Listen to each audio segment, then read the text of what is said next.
I want to particularly thank all of the young men from the Wildcats who had a winning season, and some of them who have actually suffered the consequences of a concussion.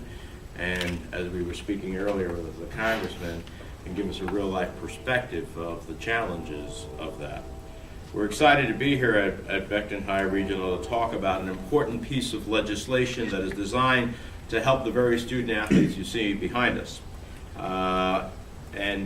As we host Super Bowl 48, for which we are extraordinarily proud of, excited as New Jerseyans to be hosting such an amazing event, 2 years in the works, and finally it is just here this week. With all eyes on the Garden State, we're also thrilled to have the National Football League and its public endorsement of the ConTACT Act. It doesn't matter if you're a Jets or Giants fan or whether you're root for the Broncos or Seahawks this weekend, one thing we can all agree on is protecting our children. In the past few years, many stories and lots of discussions have emerged concerning NFL players and the damaging effects of their head injuries suffered while playing football. And the NFL deserves credit for efforts to improve player safety in its game and beyond. But there's still a lot more that we can do for our younger athletes in middle and high school. No matter what sport an athlete is playing or what level he or she is competing at, the risk of head injuries is prevalent. And while adequate diagnosis and treatment of head injuries is commonplace in professional and college athletics, few high schools have the necessary resources to keep their students athletes as safe as possible. As a result, studies have shown that as many as 41% of high school athletes return to the field before their brain has an opportunity to heal from a previous concussion. And the consequences of returning to activity too soon cannot be overstated, as the athlete risks repeat concussions which can result in long-term brain damage, and in some cases, as we saw here in New Jersey, even death. Concussions and other traumatic brain injuries are even more detrimental to the developing brains of children.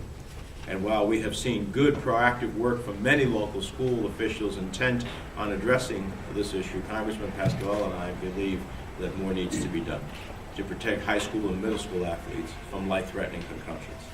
That's why in the Senate, and Congressman Pasquale in the House has introduced the Concussion Treatment and Care Tools Act, better known as the ConTACT Act, to help ensure the safety of high school and middle school athletes.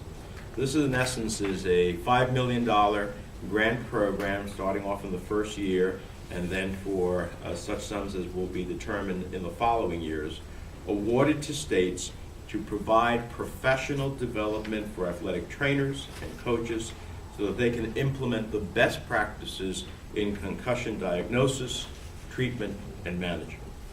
The grant guidelines will be developed by the Center for Disease Control based off the completion of its pediatric mild traumatic brain injury guidelines, which Congressman Pasquale and I were able to convince them to undertake the study and develop a national guideline from which school districts across the country can work. We're proud of that, and that will be concluded this coming year. It will have such a positive impact on student athletes and help allay fears that parents may have while considering whether to allow their kids to play sports. First, it calls for a national conference of medical, athletic, and education stakeholders to establish a set of model concussion management guidelines for high school and middle school athletes. It provides, as I said, grants to states to implement and disseminate the guidelines for school-sponsored sports, and it can help schools develop and implement baseline and post-concussion neuropsychological testing technologies.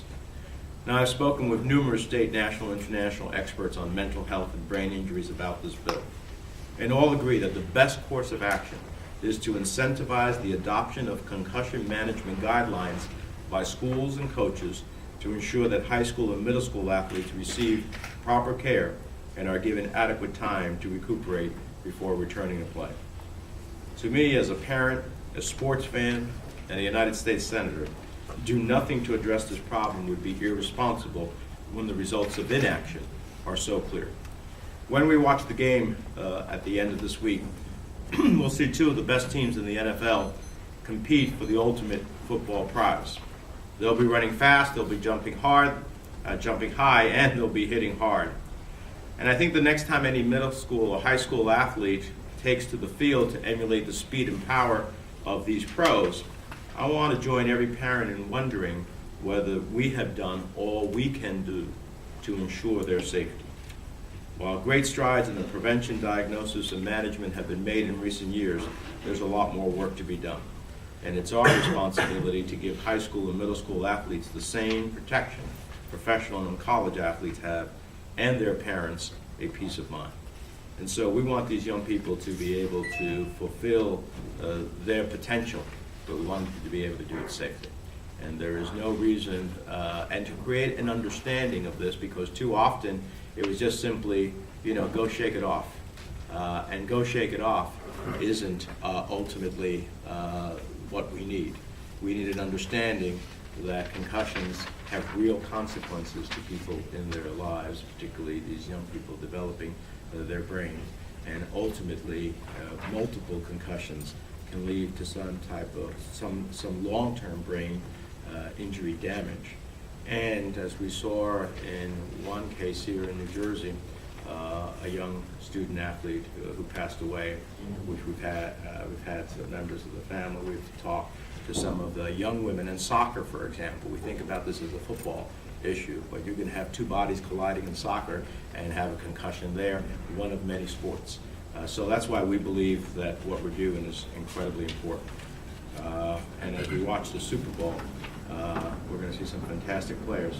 We also want those who are thinking about their future in sports to be fantastic players who can be safe and sound. Let me introduce to you someone who has worked on this and the whole question of traumatic brain injury for some time, created the Traumatic Brain Injury Caucus in the House of Representatives, and is my partner in this effort. Actually began this whole effort and joined him in the Senate, Congressman Bill Pesky. Thanks, Bob.